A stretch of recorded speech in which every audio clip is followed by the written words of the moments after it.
Heavy bag boxing. It's the one and only Blazer Flair. Woo! What's up, everyone? It's Nico Ali Walsh. I'm here with Heavy Boxing TV. That's the spot. Yo, what's up? It's your boy Zach, Super 206 out here in the world. I'm giving a big shout out to my home team, Heavy Bag TV. You heard? Keep it live. This is Showtime Sean Porter, and you are watching Heavy Bag Boxing. What's up, man? It's the amazing Keyshawn Davis. Shouts out Heavy Bag Boxing TV, man. Y'all lit out here. Keep doing y'all thing. Teach your man how to squabble.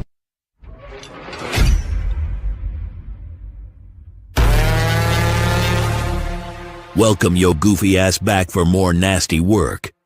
Around here, we got it for the low, you dig? It's the Boxing Trap Podcast. And now, here's your host, a rich woman's lover and a poor woman's dream. The 757's finest.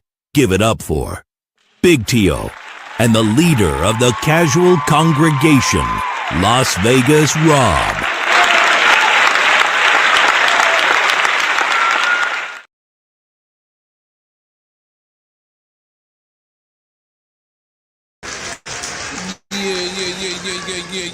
Yeah.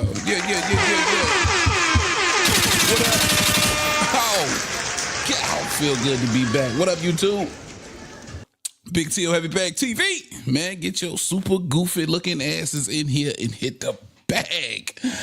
Back with my brother, Las Vegas Rob, most definitely in the building.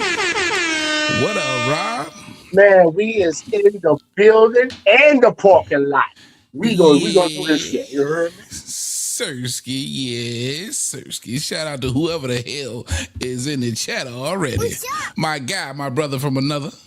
Down under the Aussie family. Mark wins in the chat already. Oh, we ain't been here since last Wednesday, and I'm sorry. My apologies about yesterday. Your boy had to work it out, so we couldn't do the show, but we are here.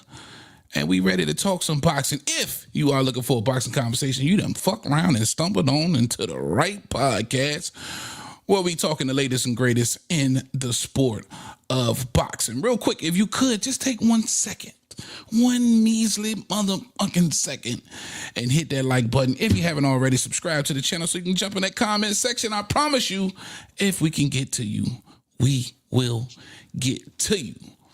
All right, man, we're going to jump right into it. Rod, you ready, man? Let's roll, baby. Let's do it, man. Hot topics. Here we go. Yeah.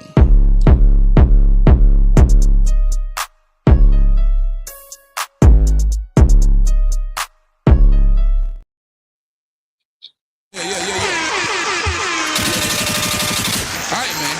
Hot topics. And there was still a lot of confusion about this, Rob, but damn it, we're going to revisit it again until we got some understanding. What's that? Ja Opataya has been stripped of the IBF Cruiserweight title officially this time, right? They already. Out. Yeah. But again, it was murky waters. We were still trying to get an understanding of why exactly the IBF took that title, right? Now, at first, remember the reports were saying that they felt disrespected and all of this other crazy shit. Now it's surfacing and being reported that Ja Opataya's team told the IBF that the Zuffa title was nothing no more than a token. Don't say that. A trophy. Don't you say that shit. Opataya's team. This is according to ESPN now. This is the big dogs that got on the goddamn case. They disrespected Dana? Team told the IBF that the Zuffa title wasn't shit. And that it would not be any type of unification. Now, according to Zuffa, and this is where the disrespect came in for the IBF, it was presented as a world championship title and a unification with the Zuffa belt and the IBF belt. And the IBF said, we not having that shit. Rob, that's what happened, man. Shit. Thank you. Yeah. The Zuffa say we just as prestigious and we is a world title. This is our coming out party. This is a world title championship belt. And I think Zuffa saying that? Yeah, this is what Zuffa's saying. This is what Zuffa's saying. Hold up. And John team said it ain't nothing but a token or a trinket? That's what the IBF is reporting. That's what Opetaya's team told them. Oh shit. Yeah. Hey, if I start crying this time, it ain't about the IBF.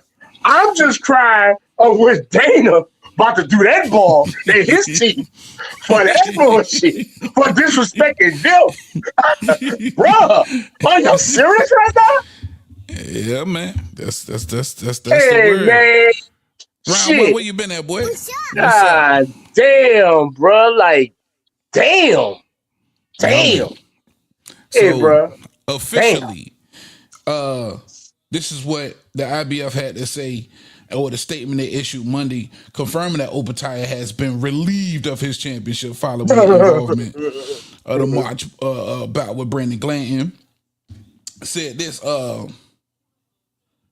okay, the IBF withdrew the sanction to fight 3 days prior and cited that it was misled that Zuffa's championship would be little more than an item that was characterized as a trophy or token of recognition and not eligible for a unification bout. See, that's what they was under the impression. They was under the impression that the Zuffa belt was not a world title and it was nothing more than a token of recognition and it wasn't eligible for any type of unification, and they was dead ass wrong. Bruh, I can't believe this shit. So you, hold on, time out. You mean to tell me Zuffa took their good ass money, flew all the way to Australia, and I know from LA to Australia is about 17 hours. And let's add like another hour from Las Vegas. Las Vegas, 18 hours to Australia. Talk to John Opetaya, sign John Opetaya. Got John Opetaya over here to Vegas. Got him a condo. He is now a resident of Vegas. He trains in Vegas. They put $1 million in his goddamn hand. 1. And all he fought, 1.7. And all he fought was in front of 622 announced attendees the night I was there. You mean to tell me them sons of bitches disrespect Zuffa after putting money in your hand, got you a place to stay, fed you, trained you, and you gonna come back and slap them in the face, my bad, stab them in the back, and say that shit they got ain't nothing but a trinket? Yep. That's what the IBF is reporting that they was told by John Opetaya's team. Listen, after refunding Opetaya $73,000 in sanctioning fees, the IBF held a board of directors meeting on March 19th and voted to move forward with stripping Opetaya. Now, IBF had this to say, listen, the IBF wishes John Opetaya continued success in his career. What the fuck? He rose to the IBF rankings to become world champion, one of the highest achievements in the fighter's career. As noted in earlier press release regarding the situation, the IBF rules don't always yield the preferred or popular outcome, but they provide structure and transparency, serving not just the champion, but also those waiting for an opportunity to fight for the title. So, well wishes to you, John Opetaya. Y'all niggas thought y'all was slick, Zuffa. Give us this scrap. We don't want shit to do with no Zuffa unification. Well wishes? Are you fucking serious right now? What do you think You think they ain't about to rush and put that motherfucker back in the ring? Since his belt is up. How many diamonds on that Zuffa belt? 70? 70 carats. They say it's 70 carats. 70 carats. So you don't want the motherfucker. Well, let me tell you like this here, John. Let me tell you how. Let me see how you feel sitting your ass on the shelf on Zuffa until you figure your life out. You get what I'm saying? Hey, bro. Now, if you jive, you kind of between a rock and a hard spot because no, he not. But no, I'm just saying on one hand, you did business with Zuffa because they shot you some bullshit and told you, hey, and we don't know if it's contractual or not. Right. But they say, hey, we're going to do our best to work with the sanctioning bodies in order for you to unify. And on the other hand, you got the IBF saying, hey, you told us that was some trinket shit, and they telling us that they trying to recognize that as a world title, and this is some type of unification. That's just blatant disrespect. Bruh, so really? If you Ja Opataya, what do you like? Ja is tripping. Because guess what, Ja, or his team, you didn't think them people was going to call and confer with Dana White to see if that was a trinket?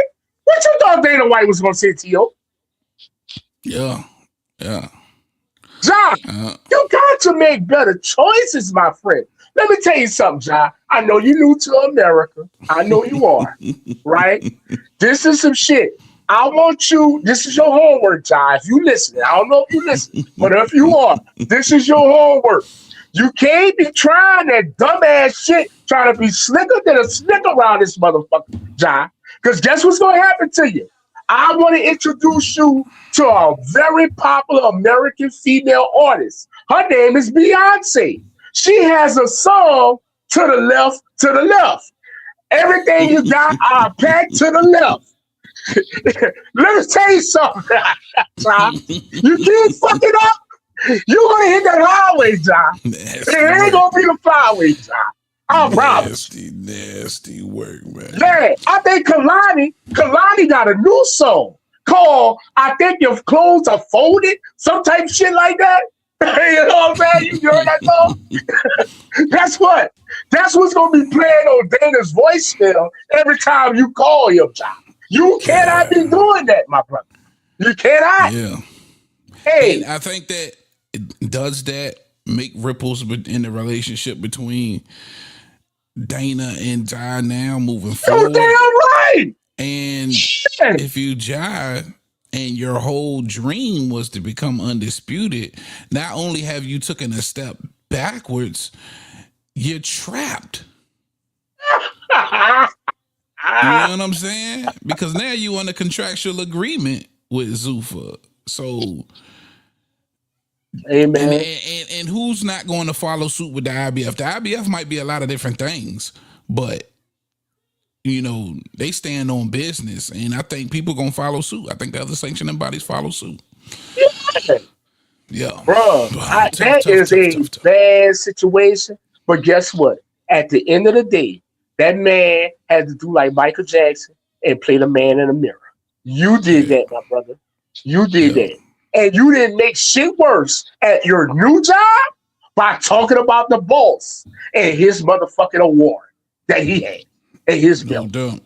Damn, bro. All right, Ja. We'll see how that story develops. We'll continue to watch.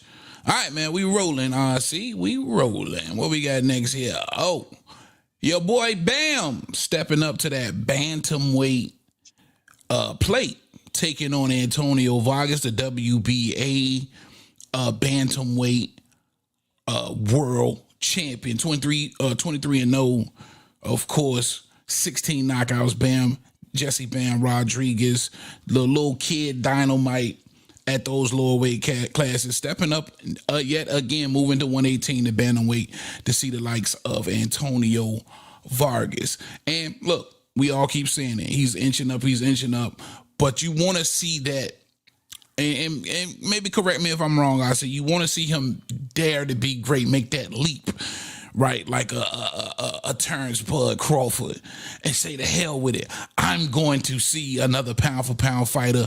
I don't want to keep knocking off these champions that nobody knows their name. I'm pretty sure there's a lot of people who don't know who the hell Antonio Vargas is unless you're a hardcore fan who pay attention. Because listen, you got a lot of hardcore fans who don't even pay attention to the lower weight classes. You know what I'm saying? A recognizable name in a Naoya Inoue, right? That's what you want to see for for Jesse Bam. But listen, he's taking it step by step. He's moving up the bantamweight, and he's seeing, Antonio Vargas. Let me ask you a question. I think for just for today only, I'm gonna use the gray flag as the flag. Casual flag. What the fuck is bantamweight? What middle school weight is that? That gotta be 100 and something. Somebody in 6th grade weight is 7th grade. 118 Oh, pounds. hey, damn. Have a fucking ball, my nigga. You still ain't got nobody attention. Shout out to you. And I be trying. I want to on our channel, man, to bring a little bit of light to the little fellas. You know what I'm saying? Shout out Antonio Vargas, who picked up his title back in December of 2024.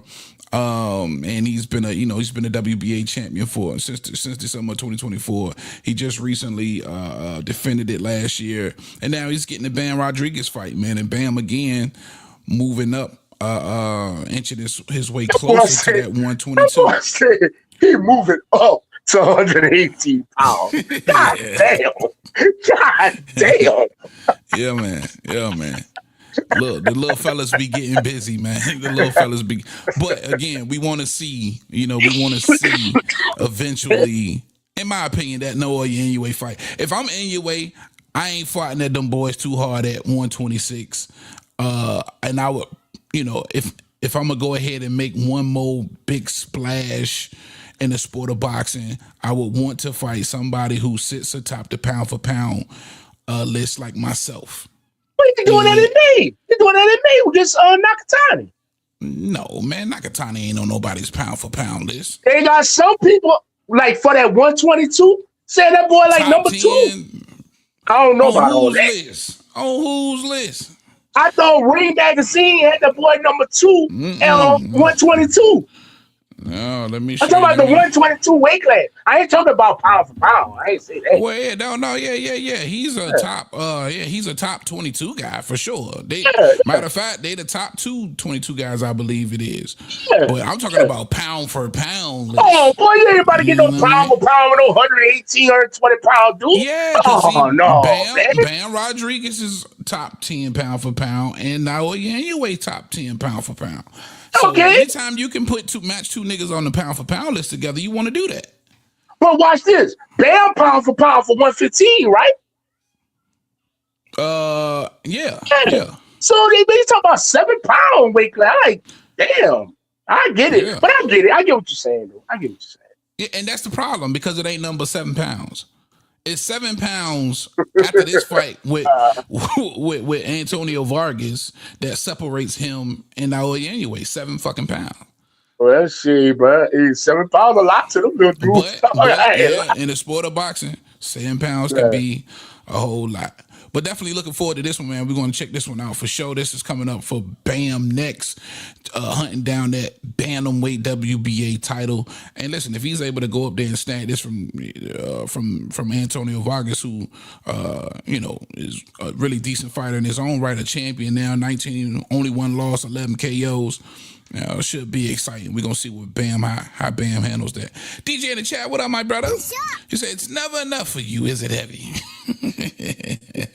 You finally getting the fights you were desperate for 3 years ago, and now you're just demanding more for these guys. I do. God knows I do. I don't even know what you're talking about. What am I demanding? Oh, as far as Bam fighting Naoya Inoue? Yeah. Because listen, I wasn't even paying these little motherfuckers no mind. But if we can get 2 of the best little dudes together, let's do it. It ain't but a handful of names down there anyway. For sure.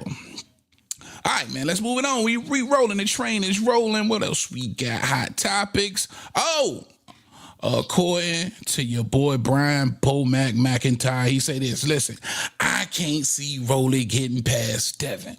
Rolly just goes in there and throws punches, closes his eyes, and hopes he hits. And hopes he hits something. Now, this fight is all but done. I don't think we still have the official tissue rollout of this fight just yet. Friday, they should be announcing this fight, right? Going to be Friday. And, our apologies if you're a member and you checked out our whole Ring 10 card. We was way off, but look, shit happens. Shout out everybody. Watch this. Ring 10 is canceled, sir.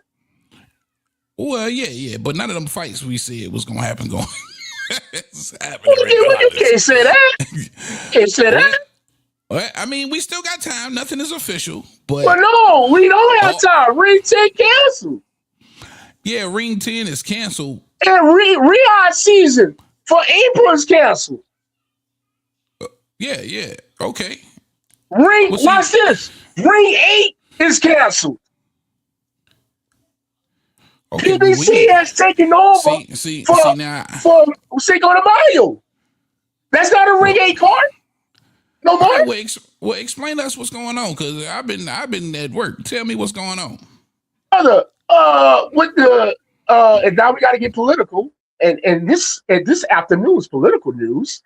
With the uncertainty going on in the Middle East, the annual Riyadh season cards that's usually held in Riyadh, Saudi Arabia, has been canceled for the year of 2026.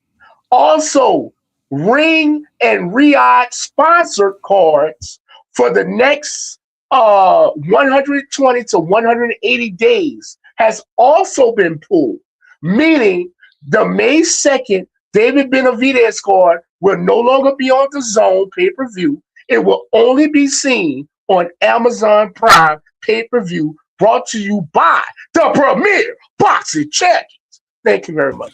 And that was today's news. It's not going to be on the Zone no more. No, sir. Damn, well, them the Zone subscription niggas about to be mad. Well, you can't do that. Niggas. But you can't do that because Sela and the PIF, the people that pay Turkey and give Turkey all that money, they got a lot of shit brewing. And shout out to Shelton. He came on here first and told us, hey, we're going to have to see. Well, I know this for a fact because the email came to me. That is no longer a ring card. That is a premier boxing champion Cinco de Mayo presentation featuring David Benavidez versus Zerto, only to be seen on Amazon pay-per-view. But none of the fights changed on it. None of the fights changed. You're right. Yeah, it's still all Mexican warfare. But yeah. PBC and Golden Boy had gotten together and they put it together. And shout out to Oscar De La Hoya and Louis the Coopers. But it will be PBC ran by the ring being black and the ropes being white. And y'all know what that means. Put me boxing champ. PBC for sure. So the David Benavidez, just so I get an understanding of what you're saying, the Benavidez versus Zerto is no longer a ring card. No, that's not a Ring 8 card. No, sir. Not a Ring 8 card. So as far as we know, Ring 8 is postponed. So Ring 8 is canceled. Is now PBC presents David Benavidez versus Zerto. That's what I'm saying. Ain't no postponement. You can't say that. Be determined. They want to be TBD. Yeah, and you know, Turkey not gonna go away. Shout out to Turkey. Hope y'all get y'all shit together over there, man, and y'all stay safe. All our fans in the Middle East. But Ring 8 is like TOC. It can be picked up later. You get what I'm saying? Yeah, but, to be determined. No. So, hey, ain't no throwing rock. I told you, fuck you, rah. You Ring 10, what happened to Ring 10? Well, Ring 8, what happened to Ring 8 and Ring 9? Ain't none of them shits. Fuck y'all. Hey, hold on. Mr. Honda is moving in on Nakatani versus motherfucking Inoue. That was supposed to be a ring card. Remember? Mm-hmm. So we don't even know that yet. Okay. All right. So maybe, well, I guess Turkey won't be involved in this fight as well. We speaking about Devin Haney and, of course, Rolly Romero with Bomac. What's that? Go ahead. Let it out.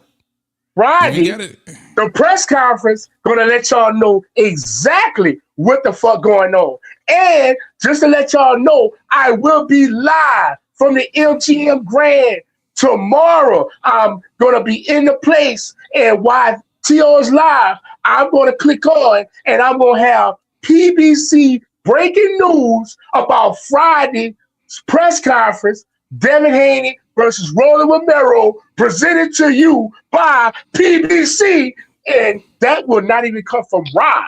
Since y'all like to think Rob just like to just fire shit out the air, that's going to be coming from great friends of the premier boxing champions. They already agreed to talk to us live tomorrow. Thank you, sir. Yeah, there we go. All right, so basically this fight is all but done. Bomac can't see Rolly winning this shit for the life of him. And listen, this is a Rolly Romero who's only has 2 losses. One coming to Tank Davis, the other to Pitbull Cruz. 2 of the best that 35 had to offer. The loss to Pitbull, I believe, came in at 140 pounds, if I'm not mistaken. But he has an excellent performance in his last outing versus Ryan Garcia, who apparently don't want no parts of Rolly Romero because he called out everybody but Rolly Romero. And now, if you're Devin Haney, since you can't get the rematch with Orion Garcia, is this the best fight to make possible? To beat the guy who just knocked down and beat Ryan Garcia in his last fight, Rob? Devin tried that before. When he tried to get the guy that Tank knocked out, and he said he was going to do it better than Tank, and he was going to knock out Ryan more viciously than Tank. Let me ask you a question, Tio. It worked out for Ryan. How did it work out for Devin? Yeah, a whole lot of controversy, and he got set down 3 times. But listen, this is I think everybody still believes that this is a shell-shocked Devin Haney who's not going to allow these guys to I agree. to lure him into one of those dogfights where he just has the completely wrong game plan. This is going to be a fleet-footed boxing, jabbing Devin Haney that Rolly Romero's gonna see. Right. And I'm gonna tell y'all like this. And this is just my opinion. I'm a casual. You take my opinion, or you don't have to take it. I'm just gonna say it. I think this is gonna be one of the most boringest fights of 2026. Rolly versus Devin. Devin ain't gonna get nowhere near Rolly. Rolly don't have the ring IQ. Rolly don't have the feet. Rolly ain't gonna be able to do shit with a how you say that, Tio? A back foot Devin Haney. Yeah, back foot Devin Haney is just extremely hard to beat. And it's gonna be 12-0. And what Tio like to say, a lot of grabbing, a lot of 1-2, get out of there, punch, get out of there. They might even start booing. Guess what? Yeah. And the new WBA welterweight champion of the world. And that's just my opinion. I just think when you got a Devin Haney who's alert, who's aware, who's using his footwork, who's jabbing, and most importantly for him, clinching, you don't really stand a chance. Somebody like a Rolly Romero don't stand a chance. You know what I'm saying? I think he'll spend most of his energy tied up trying to get out of the clutches of Devin Haney. But I can't 100% agree with Bomac because I do believe it's some skills there from Rolly Romero, even though they awkward and it just seems like he don't know what he doing. I think he knows what he doing. And I think when you look at that Ryan Garcia performance, at least he was able to hold the phone. He was able to completely negate the left hook. And he didn't come to find out, Ryan got somewhat of a right hand, even though I think Barrios is trash, but he was able to get that off, but he wasn't able to get it off versus a Rolly Romero. So we got to give Rolly some kind of goddamn credit. You know what that Rolly fight gonna look like, bro? You want to keep it that? real? Like that What's Regis that? fight? Like that Regis fight? Mm-hmm. And y'all gonna be saying, oh, another master class from Devin. That's what Devin fans gonna think. Gonna blank him 12-0. But see, I think Rolly's more explosive than Regis, though. So Regis was so, like, he was so predictable. You know what I mean? And when he did decide to do something, he just wasn't explosive enough. I think Rolly has the kind of explosion, just like he showed in the Ryan fight when that left hand came out of nowhere. That could happen to Devin if he ain't paying attention. It's gonna be interesting, but like you said, I think it's That's a big if. He don't pay attention. Another Sleeper. Devin Haney sleeper. Yeah. At the end of the day. And I ain't hating, man, but I'm just saying, man. We know at this point, if you don't know what you're getting from Devin, then you just fucking lying to yourself. Right. You know what I'm saying? Right. Same with Shakur. If you don't know what you're getting from Shakur, you lying to yourself. And not to say that they're not great in their own right, because they are. You know what I'm saying? I think Devin Haney is a great fighter, one of the best fighters in the game, period. You know what I mean? But that shit ain't, you know what I'm saying? That shit don't get the juices flowing for a lot of fans, for sure. All right, man, we moving on. We gonna stick with your boy Devin right now, because shout out Bill. Bill came out and said, listen, Devin Haney has Jerron Ennis on his hit list, and he's confident the fight will eventually happen. Once he gets a belt at 54, we can revisit that fight, but he is on the list. That's going to happen. It's just a matter of when. And shout out Mill City. He said that on a Mill City interview. And listen, they visited the thought in talks of fighting the Jerron Boots Ennis at a catch weight, or no, at 147 pounds. But Boots at the time wanted it, I think, at 152 or something crazy like that. And Devin Haney and them just didn't want to do that, because he was basically saying, I had never fought at 47. Why would I go to 52? And again, you're talking about these small amounts of weight, the 4 or 5 pounds for some of the smaller weight classes, I guess it just does matter that most. A future fight between these two, Rob, is that something? You know what I mean? That's something that get it flowing for you, man, and kind of put your antennas up. None of this shit get the flowing for me unless it's in Vegas and I'm about to get paid. But other than that, hey man, I'm gonna tell you something.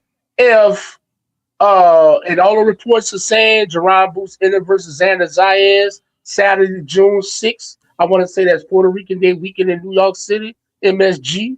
If and the week before, May 30th, will be Devin Haney versus Rolly in Las Vegas. If them two can both become unified within a week apart, I see both of them stepping into a voluntary holiday season. Get down. It's both gonna be a voluntary form. I mean, I ain't gonna say get the juices flowing, but I can see it happening, like Bill said. I do. Yeah. I just like the fact that he's saying that that's an opponent that they could potentially see, and I think that's another reason why you got to give Devin Haney so much credit, man. Him and his father, because they are willing to fight most of these guys, in my opinion. I really believe that, and you got to give them their stripes for wanting to do that. Right. All right. Something that I did want to visit real quick, because it caught a lot of headlines, and that's Ryan Garcia. It looks like he's having lunch with David Benavidez, and they're having a conversation. Let's check it out. Bro, I really wanted to fight Shakur bad. I just don't like those people that think they're like, you're not the best, bro. You're not even showing that you're that like that in the ring. Like, it's one thing to win a fight, it's another thing to show, all right, I'm like that. Yeah. And he's out here saying, oh, I'm the best. Like, bro, you're not the best fighter, bro.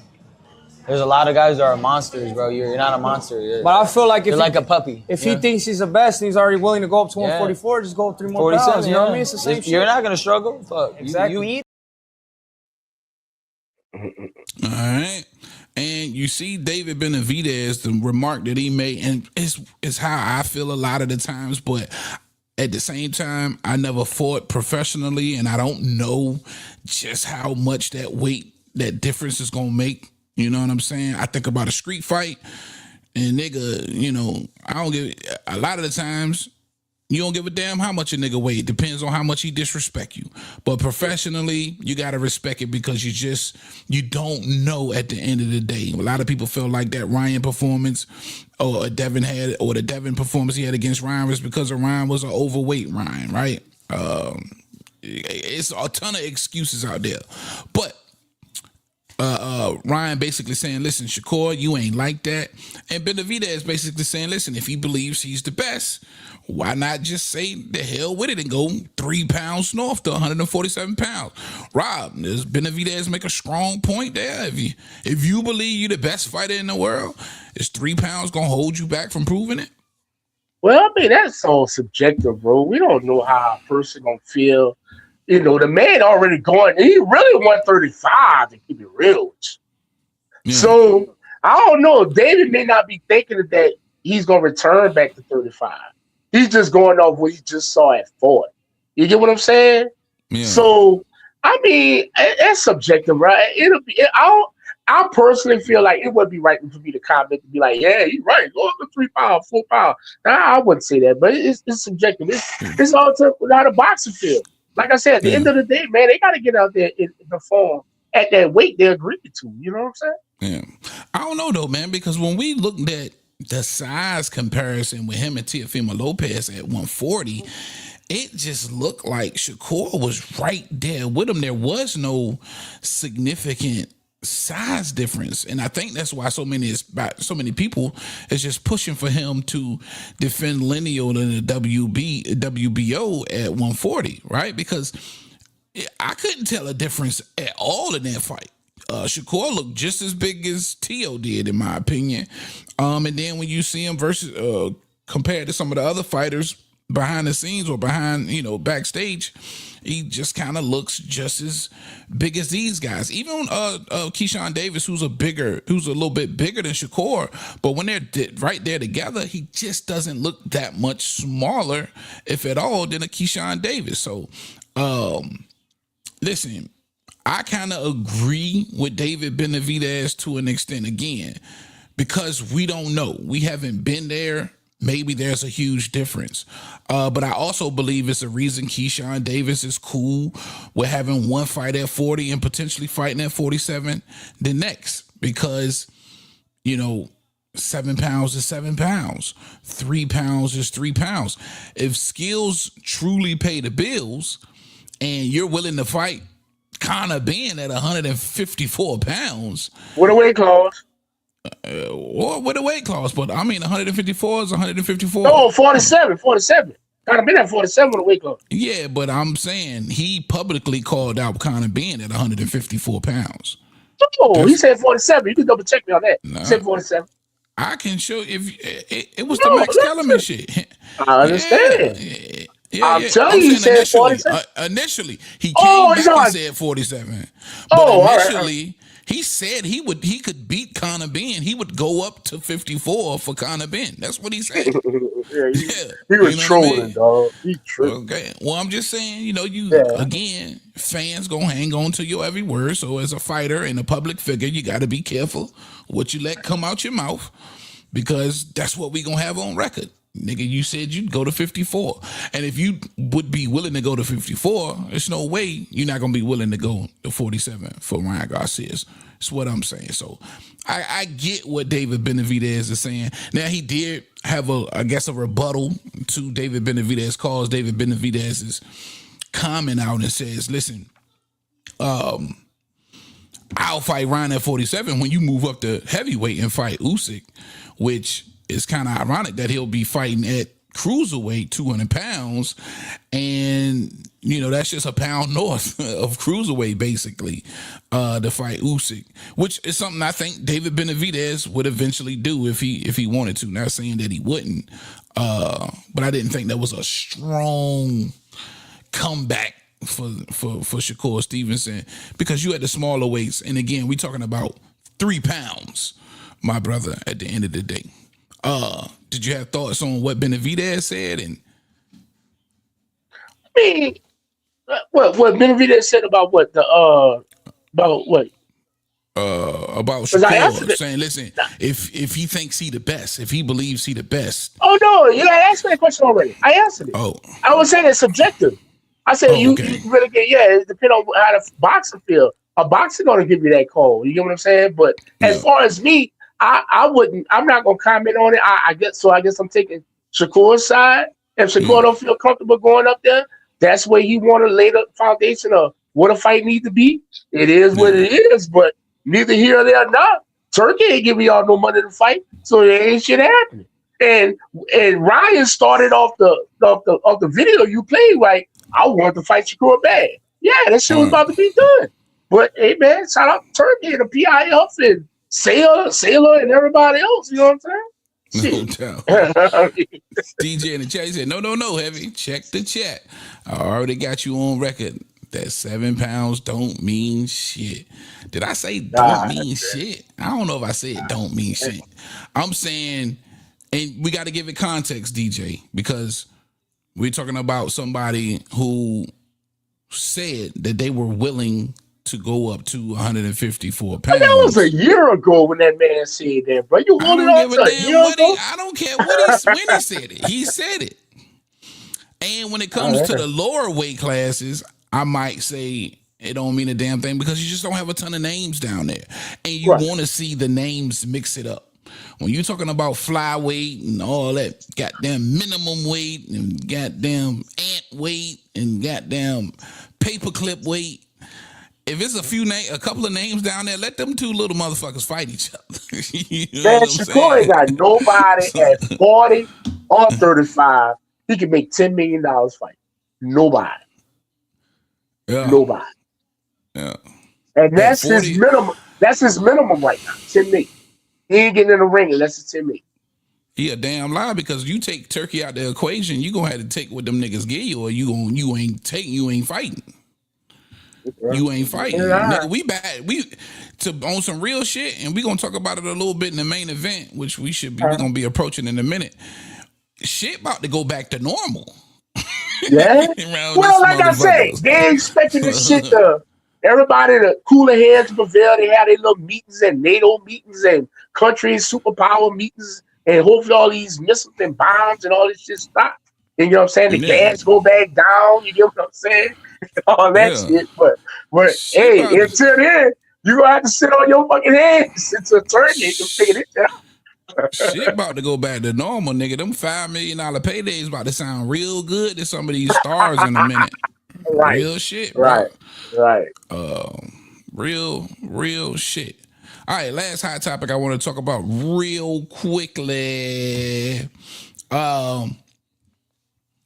Mayweather started this whole undefeated shit, protecting that old. That's also important. And listen, in my opinion, I've never been one of those fans who was caught up on a fighter being undefeated. Rob, as you say, T.O., you not going to throw him away. I'm reluctant to throw anybody away. That's just how I feel. It's hard for me to it's hard for me to throw away fighters. I be trying to save them all. Shout out to Frank Martin. Shout out to Lamont Roach. Martin. Shout out Lamont Roach. Shout out, because listen, any given night could be your goddamn night. And I don't care. Shout out to Kelvin Davis, April 4th at the Chartwell Arena. ODU, stand up. Shout out my nigga Tim Zoo. All of them. You feel me? Who?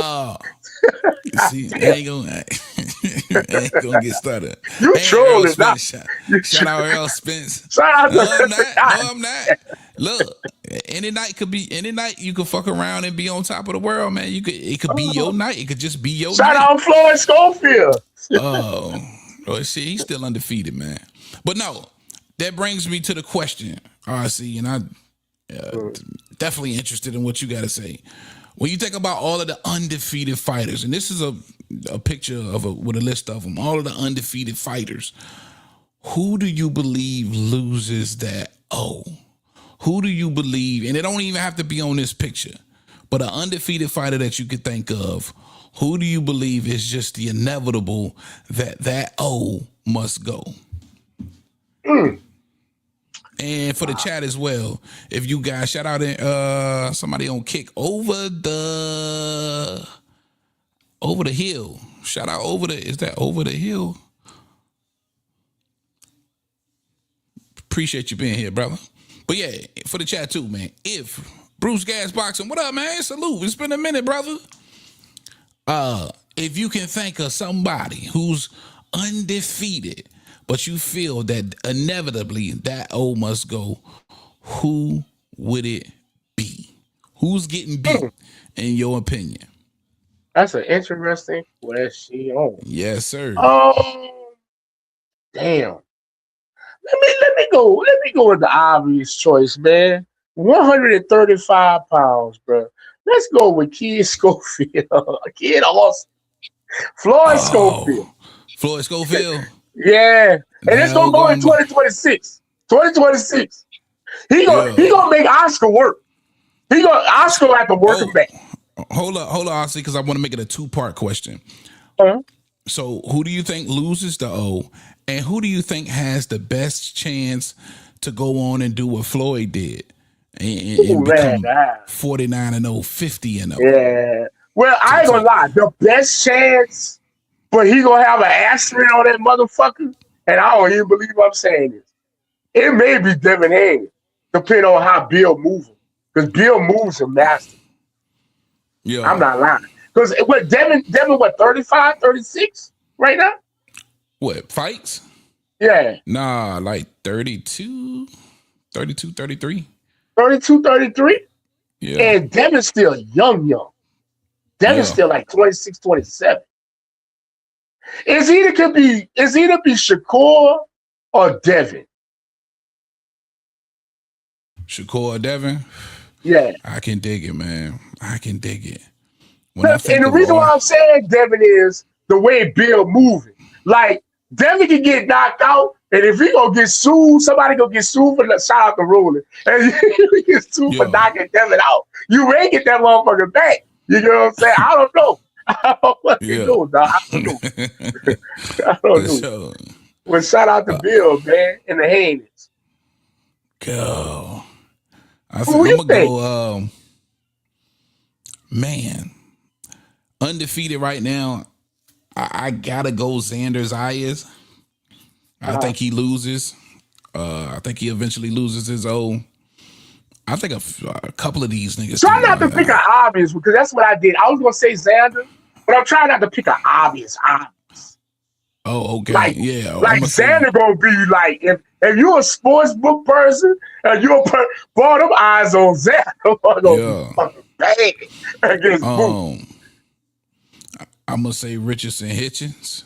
Okay. I think that's a good one. That's inevitable. Yeah.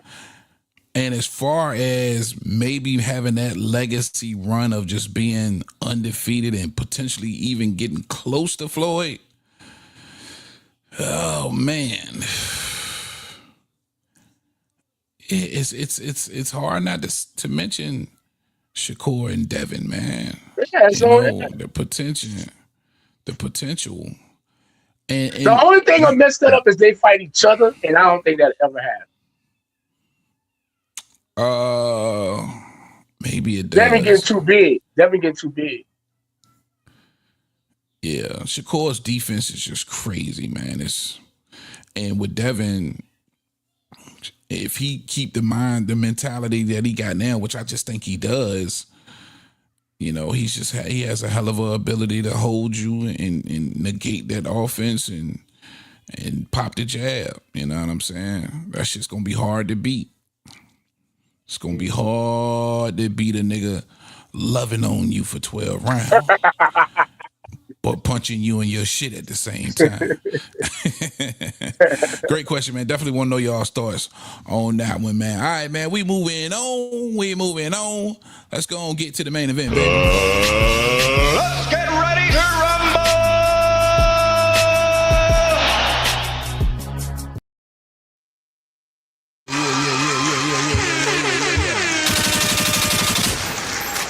All right, main event. All right, so a whole lot of controversy and talk has surrounded, of course, the Boots Ortiz fight over the last several weeks. And we ended up, it appears, to have absolutely nada. And now both are being linked to different fighters. that I've come to discover over this past weekend. And according to Sebastian Fundora, and it almost appears he's just overlooking Keith Thurman. And listen, there's a lot of people who's not giving Keith Thurman a shot in hell at beating the Tower Inferno. And I understand, all right? You got a 37-year-old Keith Thurman. This is a young dog, and Sebastian Fundora, 6'6". He's looked clean in his last few fights. He dismantled Tim Tszyu. He's a tough out for anybody, especially a 37-year-old who's only fought twice in the last 7 years. So not much stock in a 37-year-old Keith Thurman. And in my opinion, overlooking Keith Thurman, he said, listen, I'll be ready to fight again in September. After the Thurman fight, I'll fight Virgil. So now this is... come on, stop, bro. You know Virgil can't fight. Well, listen. Anything can happen between now and September between Virgil and Oscar De La Hoya. Virgil might smarten up and say, hey, listen, I can't afford to lose no more time. My name is hot. It's buzzing. I'm coming off a huge win over Erickson Lubin. The money's out there for me. Let me dump Rick Meridian, get in the good graces of Oscar, and get to this bag. Well, you doing a lot, boy. That's a lot you need to be fucking done, my dog. All right, man. Hey, that's one day's work if he really wanted to do it. He can dump Rick and call Oscar in the same afternoon. That can happen. Yeah, shit. Did you see the latest Golden Boy poster that came out this morning? You sent it to me, the one that doesn't feature Virgil Ortiz. All right. Well, go ahead. Hey, and I get it. There is some bad blood there for sure. But man, you know, again, a lot of this stuff can be remedied with a phone call. And hey, boss, you got the biggest dick. I'm sorry I ever pulled mine out. You know what I'm saying? Let me pause, but let me get my money. Let's get back to it. And you know, this could very well be a potential fight in the near future for Virgil Ortiz. And listen, it also lines him up with Jaron Ennis. We about to get to that in the next topic, as far as being champions at 154 pounds. If Virgil Ortiz could take care of the Towering Inferno, right? What? And huh? So you're not giving Virgil much of a shot at beating Sebastian Fundora? Hold on. Let me pull out my paperwork. This ain't gonna take long. I promise. Nobody got much time. Okay, I got a list that was given to me by PBC. They actually got to work today, and they gave me a list of the following medical insurance companies that will not insure you if you get it between the ropes with one, Sebastian, the Towering Inferno, Fundora. One being United Healthcare. If a fighter is insured by United Healthcare, your coverage will be dropped. Humana Medical Insurance Company will drop your ass. Aetna say right here, they not covering your ass. And just to add it, as of Monday, March 24th, added to the list is Blue Cross Blue Shield. They will not fucking insure you if you get in a ring with the Towering Inferno. Is you fucking crazy? Whoa, no, I see an asterisk. Okay, Humana said they would rather insure you if you were the rider of a 1300 series Suzuki crotch rock before they fucking insure you. They get a ring with that man. It's so crazy. And shout out to Mark Witt, because I know he ride motorbikes. It's Fundora. Mark Witt, think about it. It's terrible. They will fucking insure you. They get on a crotch rock before they a 1300 series Suzuki motorsport motorcycle before they insure your ass to fight Sebastian and Fundora. Somebody, damn. It's right here. Was somebody insuring Keith Thurman? Somebody insuring Keith Thurman. He out of pocket. He out of fucking pocket. Guess what? When he go to Sunrise Medical Center on Saturday night, the ambulance is out of pocket and the critical care will be out of pocket. Sorry, Keith. Come on now, dog. Come on, man. It's all about paperwork right here. This Fundora hype, boy, I love it. I love this Fundora hype.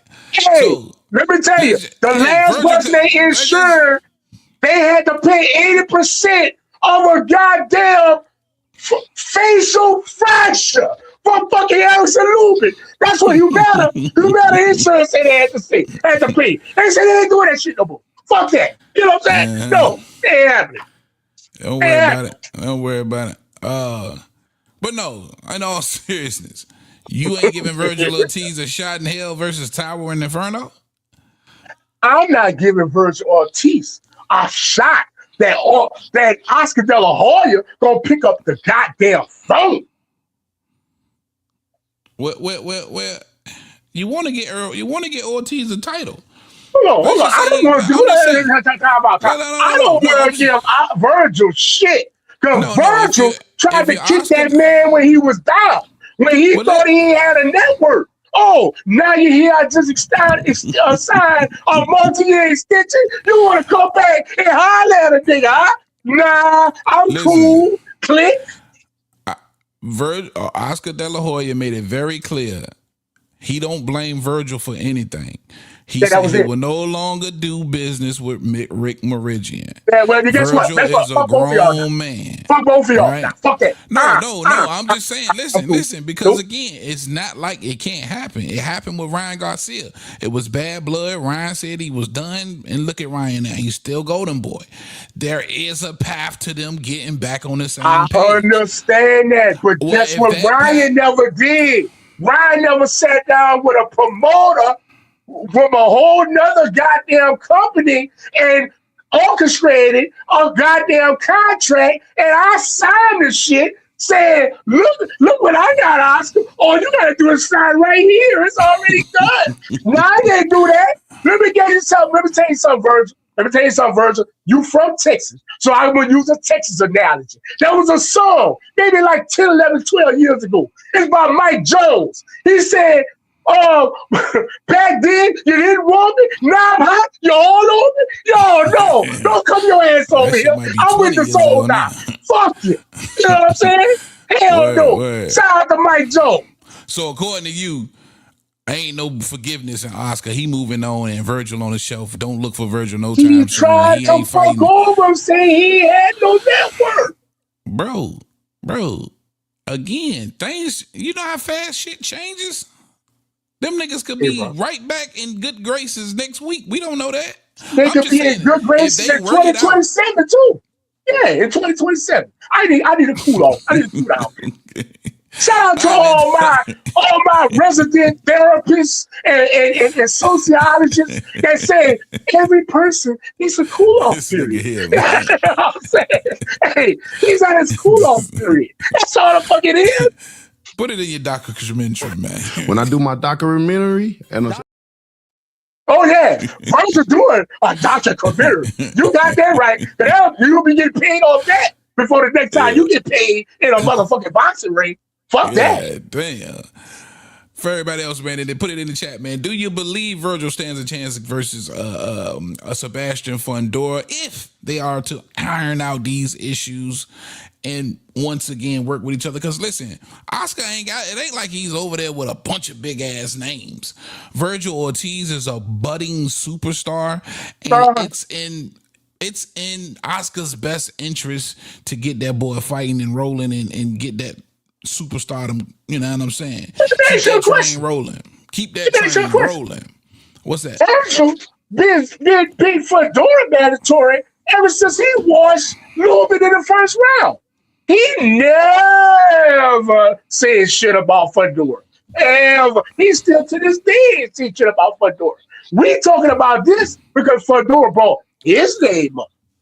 Yeah. I don't give a damn who brought who name up. It's I give a damn. Why Virgil ain't bring his name up? I'll wait. You the contender. Because he been focused on Boots. Yeah, no. You ain't been focused on Boots. Which is a bigger fight. You ain't been focused on fucking Boots. It's a Fuck bigger Boots. Fuck Boots. I know what you got. You got this same goddamn paperwork I got with all these goddamn insurance companies telling you it's fucking a grave risk to your health if you fight that fucking man. That's why your fucking ass ain't motherfucking wanna activate your goddamn. You ain't tell Rick Mauritius, whatever his fucking name is.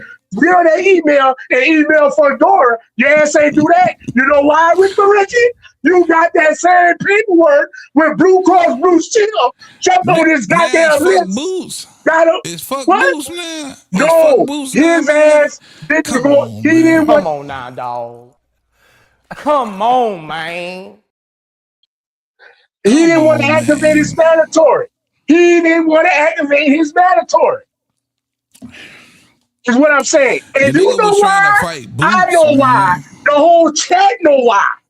He didn't want to activate his mandatory. We know why. We want Boots versus Virgil over Boots Fundora any goddamn day, man. We wanted that fight. We been on that fight. We wanted that fight. We wanted that fight before anybody even had. Them niggas was even at 54, bro. This is a 47 fight. You know a 1300 Suzuki motorcycle goes $200 an hour on the gas? They'd rather insure you on that motherfucker than fight him? God damn. Put it in here. Oh shit. E-Dub in the building. What up, E-Dub? My bad. Sheldon, where you at? My boy Sheldon is in the building. Sheldon, boy, you done missed a lot of this crazy shit RC been talking today, man. Man, it's my only day this week. I will not be here next week. I will be at the MGM Grand because it's going down, and we will. I gotta ask for a door that. Bro, how you feel? You the most dangerous man walking the face of the fucking earth. You gotta talk to your boy. Talk to me. Damn. Brother, you know you got 4 insurance companies that say don't fuck with you? Brother. God damn, some bad. Dude, get him up, man. Shout out to Tower and Inferno, man. All right, man. So that name being linked to Virgil Ortiz, whether you like it or not, or whether you believe it's going to happen or not. And now, what's being linked to Boots? This is being linked to Boots. Of course, our targeted date for June 6th. Top Rank is reluctant, but the Zone wants this fight. If they can't get him versus Virgil Ortiz, it appears they want him versus Xander Zayas. Sources from the Zone said that this was a priority fight for it. And come to find out, these niggas own 40% of Matchroom USA Boxing. So this is a fight that they're pushing for. And for Top Rank, who recently signed their deal with the Zone, multi-year deal that should give us 10 to 12 cards a year from Top Rank, they reluctant for this fight. But the pressure from the powers that be at the Zone are pushing for Jaron Boots and Xander Zayas. Shout out to Xander Zayas, who posted on his social media starting training camp. Now, I think that gives us all the indication in the world that this fight is all but done. But listen, this is a sport of boxing. You just never know. But more than likely, I kind of feel this one. I feel that this one next. I see that this one make the most sense now moving forward. The Virgil shit ain't working. Boots lined up with a Xander Zayas for that unification. Well, I'm going to say it like this, man. Shout out to Top Rank. Y'all are newly signed. Y'all just got over there. So if the Zone, the broadcaster wants to fight, you want to get it. And what you want to do when you first get on your job, Teal? You want to get in the good graces of the employer. You want to make great impressions. Right? You want to make great impressions. Unless your motherfucking name is Jao Batai. Nah, you can go on and do some off the wall shit like that now. But I don't think Top Rank is that dumb. So they are definitely going to serve up Xander Zayas to Jaron Boots Ennis because that's what the Zone wants. And they're not going to pull a motherfucking, I gotta give Ja a name. I need to talk to Punch Talk. Shout the motherfucking Punch Talk. Bro, I cannot unsee or unhear Bumbosis. You gotta give me a Ja over time name, man. I need a name for that motherfucker. Man, shout the Punch Talk, man. I will be checking in with you soon, my brother. Got to talk to you. Yeah, for real. He came with George Bumbosis. I can't stop saying George Bumbosis. Yo. I feel you though. I mean that shit fit him perfectly. It really, really do. But hey, real quick on another note too, before we get back to the topic, that's a great matchup. A comeback fight for Teofimo Lopez versus Kambosos. He beat you the first time. You had the excuse in your back pocket. You were sick. You had some kind of lung situation. Teofimo Lopez and George Kambosos. Both of them. George who? Bumbosis. Shut the Punch Talk, man. Bumbosis. Go ahead, George brother. Bumbosis. Damn, that's fucked up. But yeah. Both coming off L's, right? I think Bumbosis' last fight, you got me saying this shit too. Kambosos' last fight was against Richardson Hitchens. He gets knocked out there. Teofimo Lopez gets embarrassed by, of course, Shakur Stevenson. And what way to work yourself back if you're Teofimo Lopez? Go try to avenge the one loss that you had on your record before Shakur Stevenson versus a Kambosos, where, you know, you seemed like an extremely poor sport in that post-ring fight interview, and you gave your excuses. Fight him and come back. And listen, that's a big fight for Kambosos. I know he'll do it again for the money. I think I got it. I was talking to a great Australian friend, and they tell me in the land of Australia, when a person cries and he always got a fucking problem and it's never his fault and he always crying, they call them type of people in Australia precious. I'm about to call this motherfucker Ja or Precious. Oh, Lord. If you got hate in your heart, man, let it out. Oh man, hate.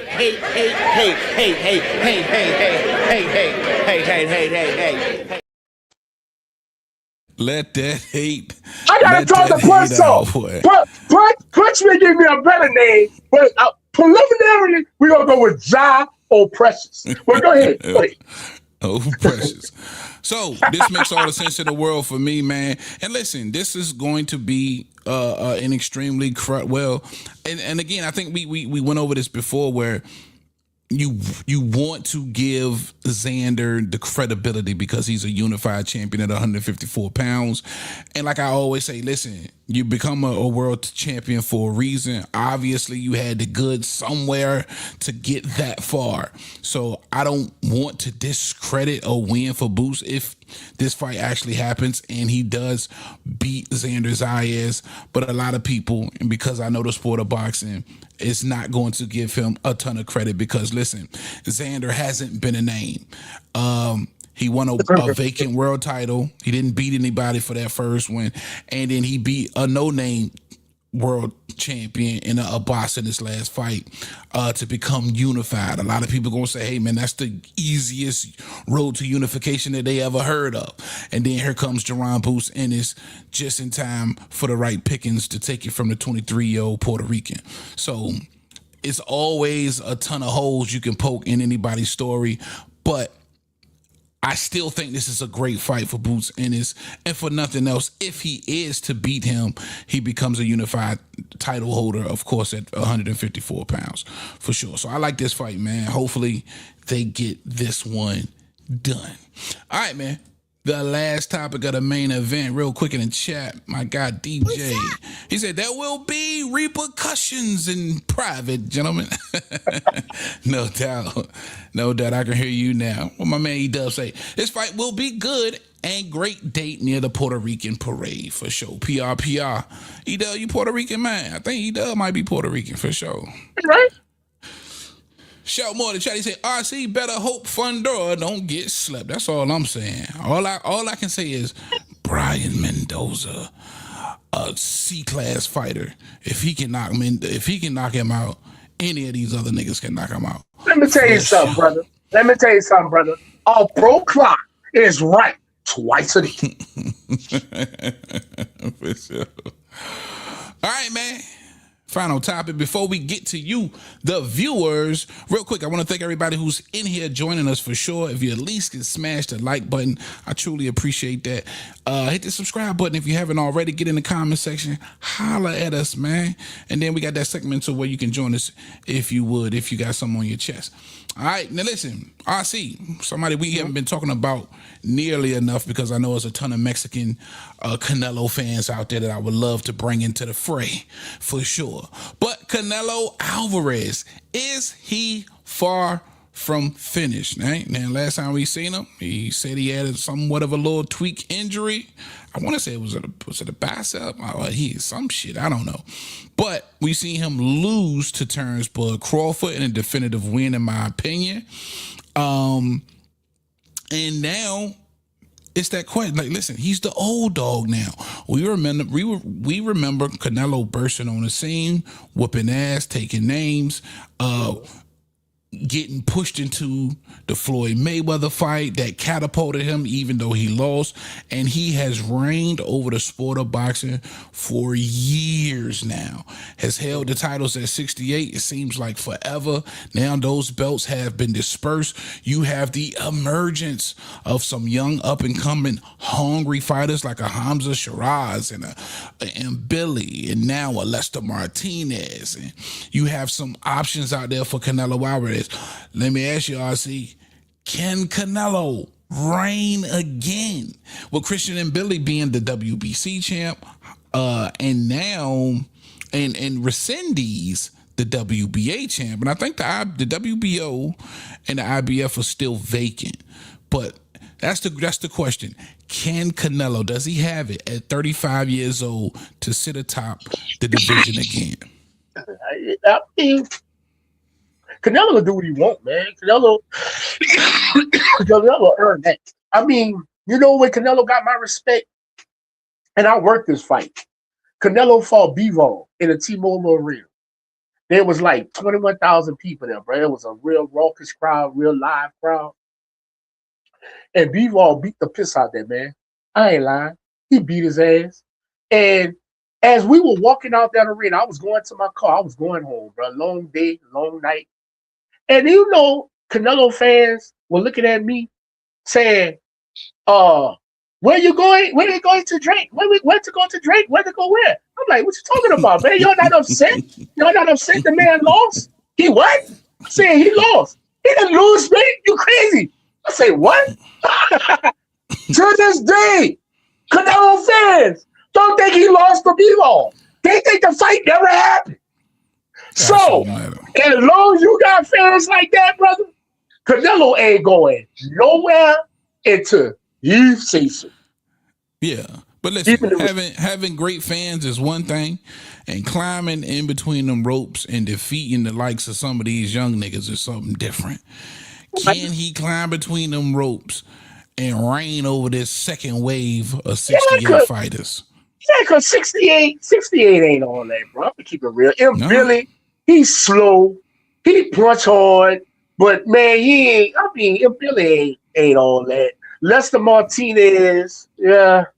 I mean, Pacheco, he ain't got no experience. Hosmer Shiraz, I like him, though. I like Shiraz. I like him. The Martinez win over extremely game Aleem, that wasn't impressive to you? Nah. Oh man, and that's the question I got for y'all also in the chat too. If you haven't already, that's to me. Jump into the chat. Would love to know your thoughts.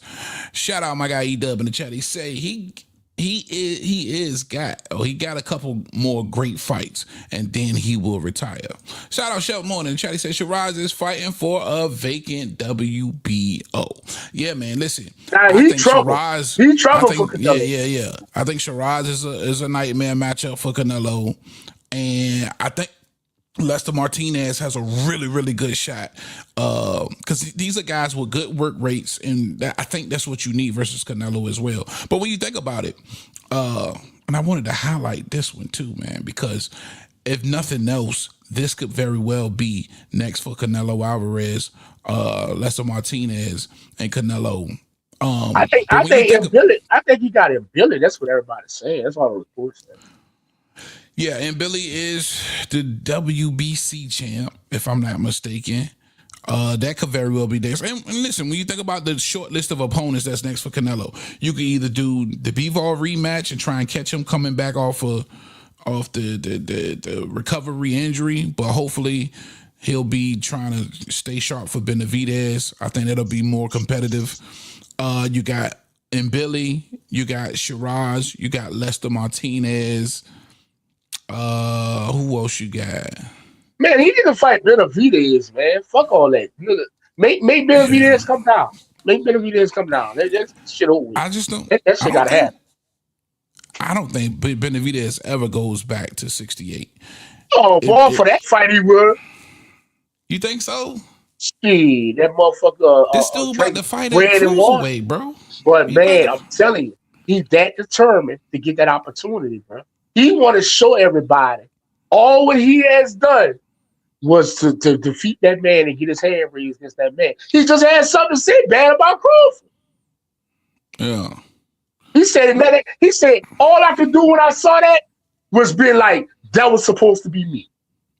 Yeah, I saw that. He said it would be a problem with him ever being friends with Terrence Crawford. Yeah. One, because he beat his brother, and two, he got the Canelo fight before him, and he felt like that should have been me getting it should have been him getting his hand raised. Right, and I'm about to tell you something, man. That's still in that man's mind. That's still in that brain. That man gonna do whatever he got to do, whatever needs to be said. That man already said, "I'll take 5%. I just want to fight." But that's when he was still somewhat close to 68. I think it's still that. He had only had the Vostok fight, and that might have been right before the Vostok fight, his very first 75. Now you got to think he's 3 fights into 75, bro, and about to fight, already signed, and will be fighting this year at cruiserweight. But I just feel like to me, that's that determination that's in his mind. If Canelo will be like, yeah, I'll fight him, he'll do it. Bro. He'll do it. I think. And now the Canelo win also just doesn't mean that much. I can see if he was still, who you and who I? No, because you got to think this was a career 68 guy, and the David Benavidez lost the belt twice. He runs through 68 the first time, become champion, runs through that shit again to get back in line for Canelo, never gets to fight, and is basically forced out of 68. Now you're going to come back to fight Canelo at 68 for nothing? Bro, I'm telling you, it's to him, whatever little thing it is, and this is just me, this is not a report. I just feel like that man will not let that go. He won't. He not letting it go. I just feel like that. I don't think he's gonna let it go until you get that fight.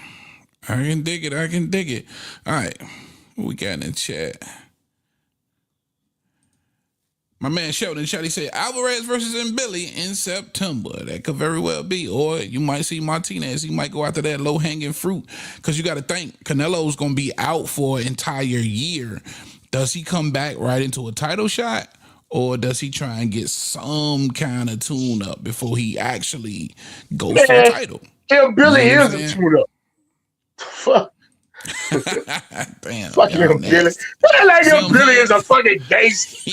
Billy ain't no fucking body. Man, that motherfucker struggle against Lester Martinez. All that goddamn blood and front of him. But goddamn, dog. Fight, bro. Well, guess what? I look like him Billy the low hanging fruit to fucking me. Fucking Billy. Oh, him Billy. Fuck out of here. A lot of volume with him Billy, man. A lot of volume. Yeah, a lot of volume. He ain't dropping shit. He ain't dropping good. E-Dub in the chat, he said Martinez would lose against Canelo. Ryan Anthony in the chat. What up, Ryan Anthony? He said he not fighting Benavidez for sure. I belong with you, bro. E-Dub in the chat, he said, what about a Caleb Plant rematch? What, for who? Man, Caleb Plant wash, man. You gonna leave him where he is. I thought you don't throw people away. He need to take... Yeah, no. I'm saying he need to be worried about Jamal Charlo. You know what I mean? Let's put him over there. I did. Yeah. No, I ain't throwing him away. Well, Yeah, you already say Wash. Well, see, when I say Wash, throwing him away, meaning I don't think they'll ever regain a world title.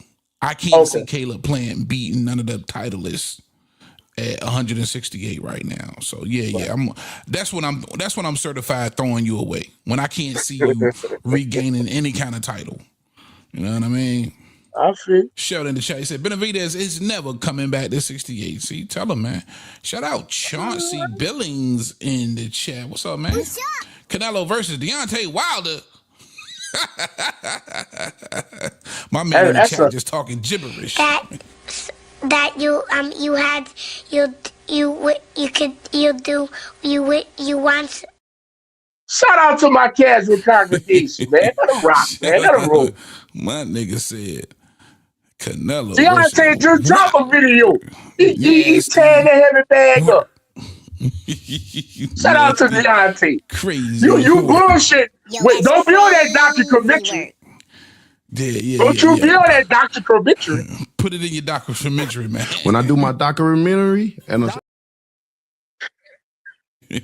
put it in your documentary, man. Oh, that shit don't get old, dog. That shit don't get old.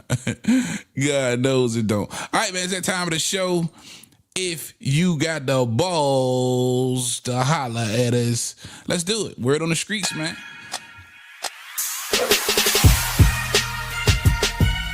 Next caller. What up? Yeah, sure. All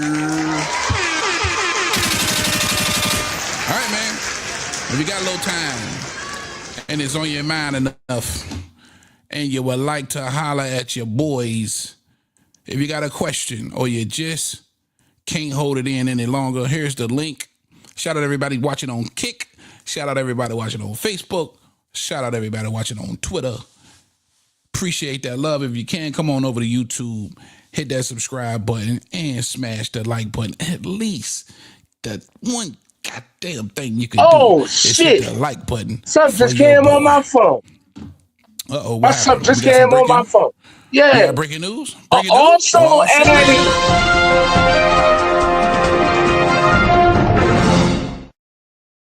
Also added to the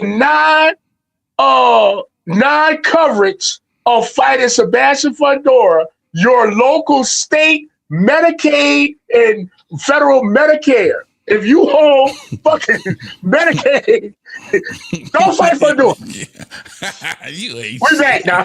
I thought you guys over here. All right, who is that in the lineup? Oh, the usual suspect. Shelton Moore is on the panel. What up, Shel? What up, y'all? I hear RC up here tripping, man.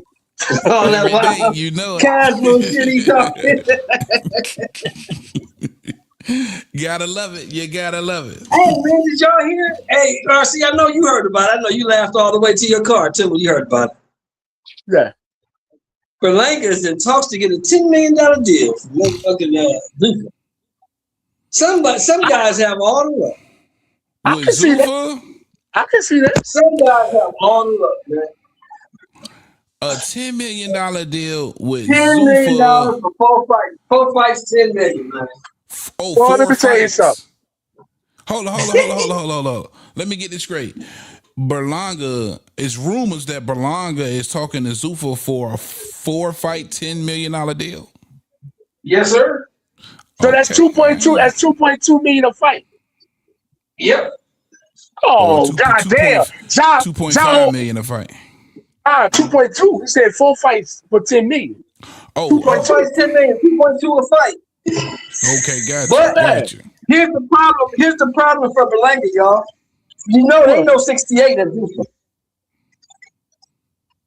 He don't give a fuck. He can't make 68 anyway. He gonna go to 75. He went drain everybody. And you can look at the list of 75 pounders at Zuffa.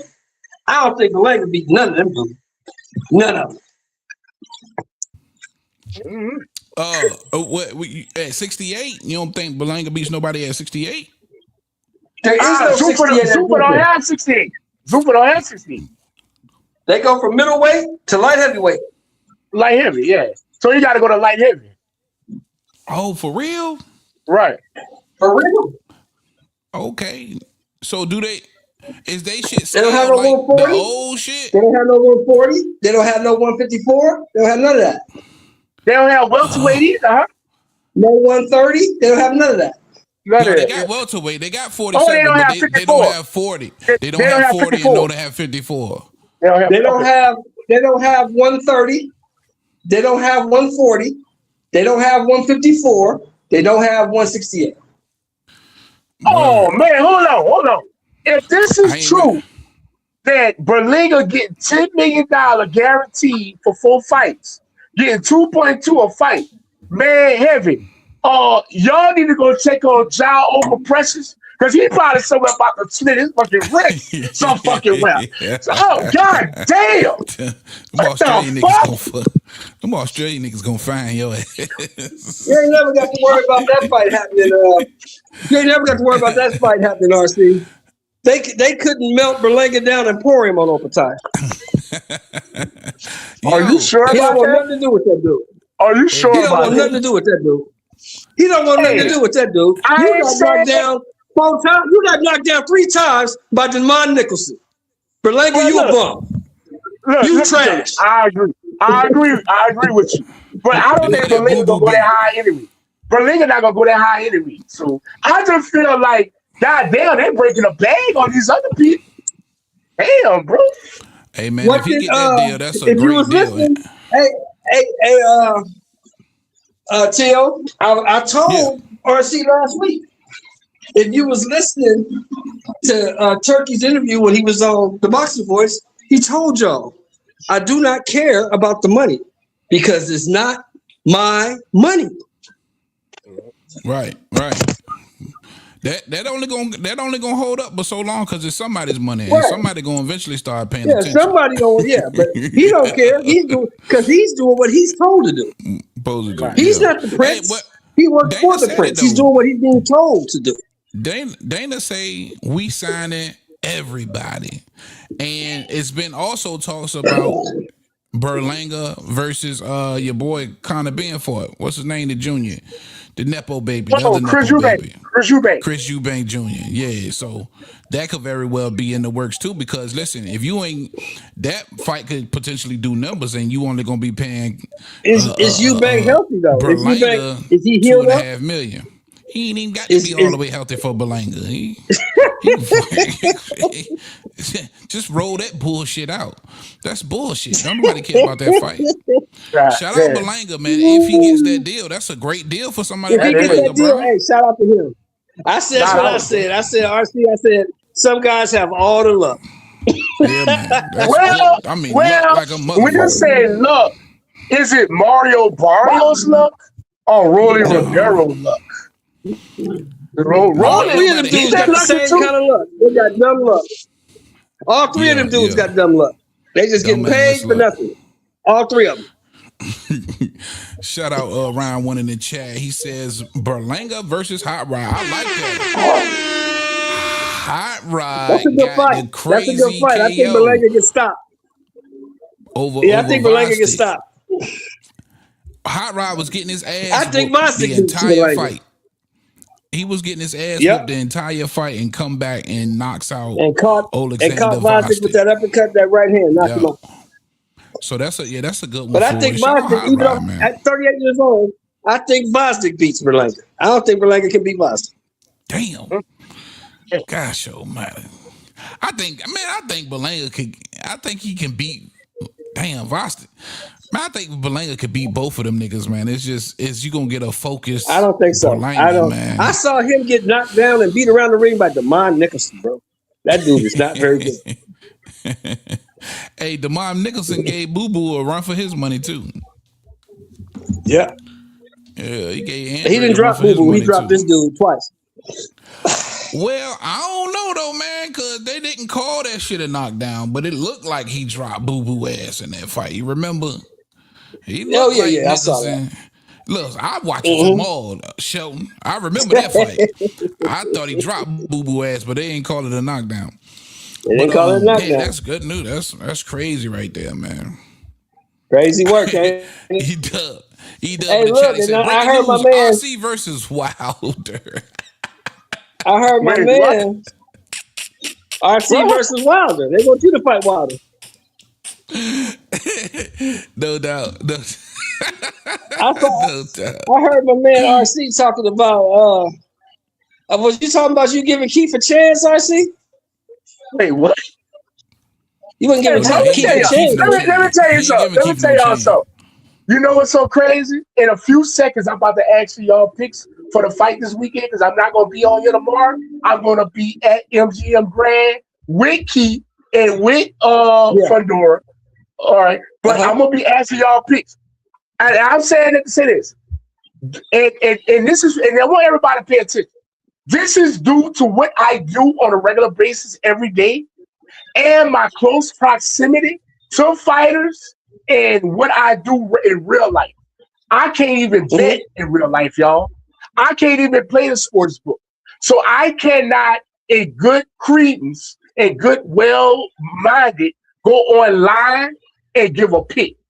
You get what I'm saying? Right. Just to give y'all a little bit of shit I know. I'm the one told y'all that Richard Hitchison wasn't gonna make it.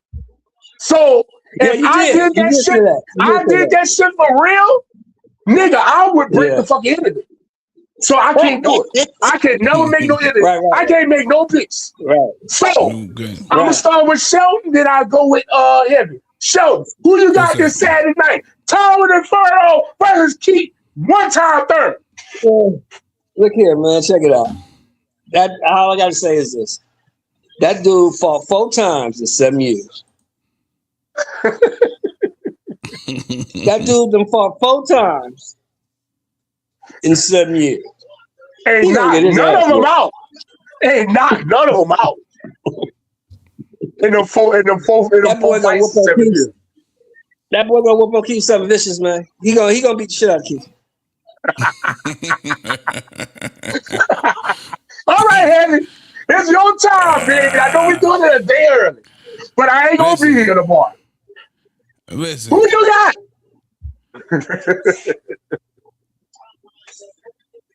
Man, my money on Fundora, but I'm riding with Keith. I'm riding with Keith. My God, damn. On that underfit shit. You on that underfit shit. I'm riding with Keith, my nigga. I'm riding with Keith. All the but way. I will say this, y'all, to both of y'all. I will say this. If Keith pull this shit off, 4 fights in 7 years. Oh, he back. And come back and dethrone an active young champion. He back. Don't get this twisted now. I'm not saying he's the fighter that Ray Leonard, Ali, John Jones, and them dudes was. Because those are the only guys I ever seen do that. Foreman, he's nowhere near the fighter those guys were. But with the accolades, he right there with them. Because it's some badass shit. You come back after 4 fights in 7 years, you beat this dude, that's some legendary shit. It'll help people forget a little bit about Pacquiao. Just a little bit. Yeah, for sure. Yeah. For sure, RC, for sure. Yeah. Man, give me Keith, man. I think Keith got one more great performance in him, and this is it. Keith back against the wall, man. You 37. After this fight, you certified gatekeeper if you lose, nigga.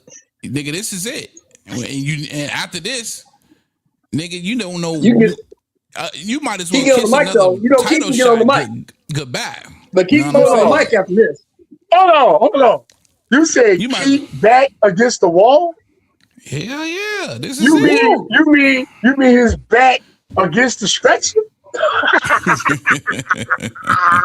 We gonna see. Yeah, this is last shot. See. Yeah, Heavy right. This is last chance. This is last one right here. Ain't no more title shots more than likely after this, man. Ain't no more none of that shit. It's great. Young nigga. If Keith don't beat him and take the title, it's nothing but young niggas after this. You gotta fight all the young, hungry, goddamn killers. you in line for all the killers after this. UMC of Southern Nevada is our only free hospital that takes critical care patients. That's where Keith will have to go since he's not insured. Shout out. Now, be careful at UFC. That's what Tupac died in.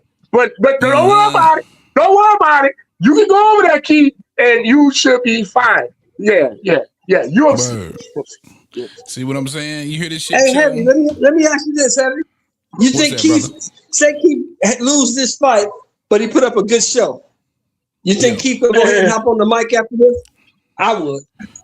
Yeah, you got to. If he wants some more paydays, but being on the mic or not, it ain't gonna help him. You a certified gatekeeper, and ain't no more. No. You gotta fight the dogs. I'm talking about after he had his fight, he put on a good performance, but he lose. Right. I'm saying, does he retire and start talking boxing? Because you can talk boxing longer than you can box. Oh, you talking about like become an analyst? Because I do believe that's in his future. I can see Keith doing that. If I'm him, then yeah, man, 37. You'll be 38 this year, later on this year. You know what I'm saying? Go ahead and hang him up, man, and start your broadcasting career. You know what I'm saying? And I think he'll be good for broadcasting too. You know, so yeah. For sure. I think people are perfect for that. I gotta get up out of here, y'all. I gotta roll up out of here, but I will try to make a little call in while I'm live tomorrow and bring y'all bring you with me inside of MGM Garden tomorrow. And y'all motherfuckers, I bet not have Fedora on side of me when he hit that goddamn leak. Because I'm about to tell you, I'm going to be asking that man some wild ass questions. Like, man, how you feel walking around as a terrorist? You know what I'm saying? It's a whole PBC card too, so keep your eyes open for Jamal Charlo. Remember, we got to get Jamal Charlo. Keep your eyes open for that nigga, just in case he does, being that this all PBC shit.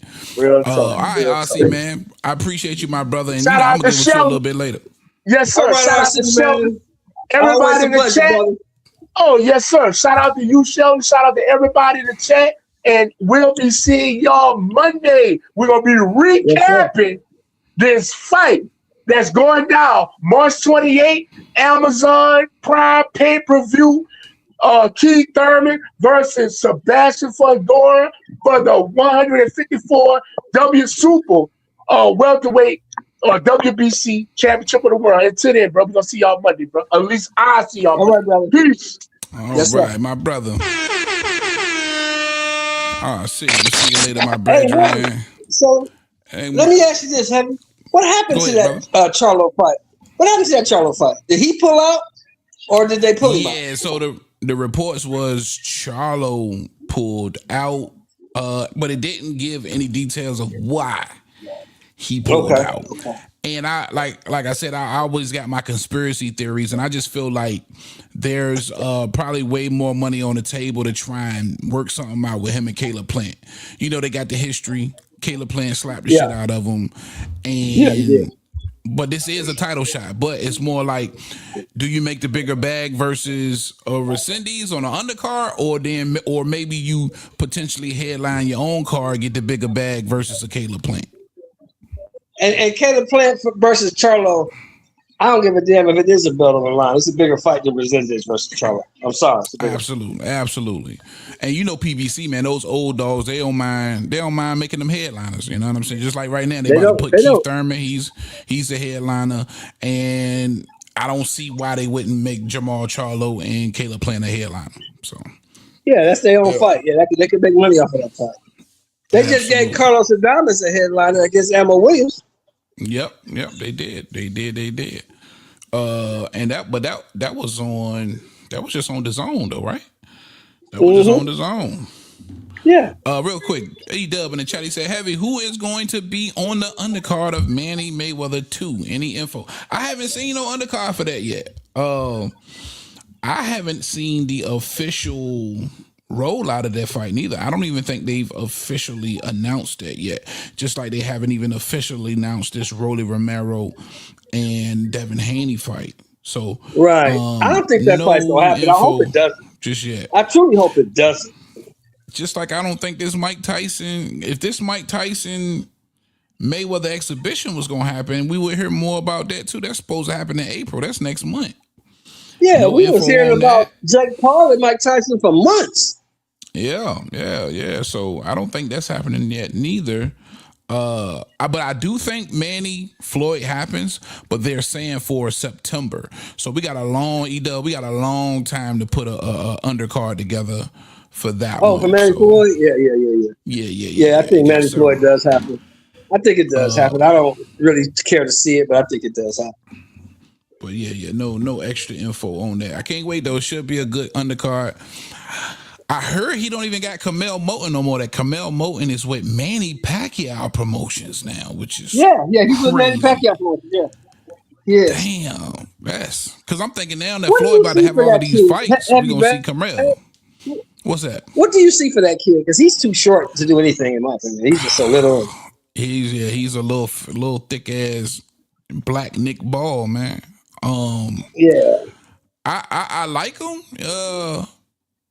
But no real, like, I thought he had like more devastating power.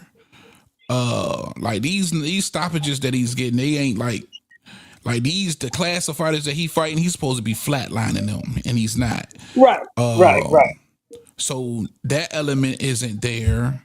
And he's still very much, when you look at these fights, he's still very much an amateur, doesn't quite have that pro style yet. Just a lot of work involved, man. You know, he needs to be developed a lot more, man. I like him, but you need a lot more development. I don't see him like seeing nobody really, really good anytime soon. Like, then now I think he's supposed to be at 140. At 5'3"? That's not going to work out well. He big as hell. He big as hell. That's not going to work out well, bro. That's not going to work out. I don't want to give y'all no misinformation, but I think his last fight was like at 135, 140. Yeah, he's too small. He's too short for those two. They got him listed at 5. That can't be right. This should say 5'8". I know this nigga ain't no 5'8". Nah, he ain't 5'8". Right. I think it's like 5'5". He's like tank height. Okay, yeah, he's 5'4". He's 5'4". Yeah, he's a little bitty dude, man. And this got him listed at 5'2". Come on, man. They got one say 5'8", one say 5'4", one say 5'2". This shit crazy. He's a little bitty dude, bro. That's all we got. He's a little tiny ass dude. And see, they had him at super featherweight, and he just last fight was just at lightweight, 135 pounds. But when you look at what we've seen from him so far, how well, Andy Cruz beats him, Abdullah Mason beats him. All of these guys beat Canelo Moulton right now. So a lot of work to do. Yeah, they beat him fairly easy. For sure. All right, Sheldon, anything else on your mind, man, before we get up on out of y'all? No, that was it, man. I just wanted to run that past you, man. Shout out to Berlanga. If you can get that bag, man, get the bag, bro. Get the bag. Go ahead and get the bag, man. Like they say, it's not about what you're worth. It's about what you can negotiate. Am I right? That's it, man. That's what it's all boiled down to. What they willing to give you, man. For sure. All right, Big Show, man. I appreciate that I'll see you tomorrow, and we'll talk more about the big fight on Saturday, and I'll definitely be here Monday for the recap. Yeah. We gonna put the scalpel on it tomorrow, man, and dissect that thing for sure. Yes, sir, man. You have a good night, brother. Thank you for having me. Yeah, my geyser. All right, y'all. My man Sheldon in the building. All right, man. If you held it down with us the entire hour and some change, I sure appreciate that love. I ain't got nothing but love for you. I want to thank the whole hood who came out here. I love y'all. That's for damn sure, man. And real quick, if you haven't already, man, smash the like button. If you enjoyed the content and you haven't subscribed already, go ahead and do that. And become a member, man. Support the channel. $1, a damn dollar. that helps your boy out. Appreciate the love. All right, man, that's all I got for y'all on this one, man. For RC, my guy, Las Vegas Rob, I'm Big T.O. This is Heavy Bag TV, the boxing trap. We out of here, man. Most motherfuckers don't know shit about boxing.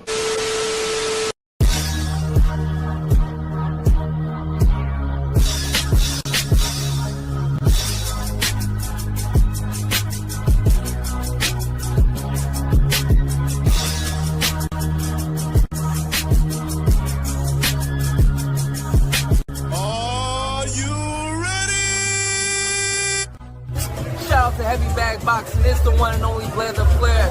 Woo! What's up, everyone? It's Nico Ali Walsh. I'm here with Heavy Boxing TV. That's the spot. Yo, what's up? It's your boy Zach, Super 206 out here in the world. I'm giving a big shout out to my home team, Heavy Bag TV. You heard? Keep it live. This is Showtime Sean Porter, and you are watching Heavy Bag Boxing. What's up, man? It's the amazing Keyshawn Davis. Shouts out Heavy Bag Boxing TV, man. Y'all lit out here. Keep doing y'all thing. Teach your man how to squabble.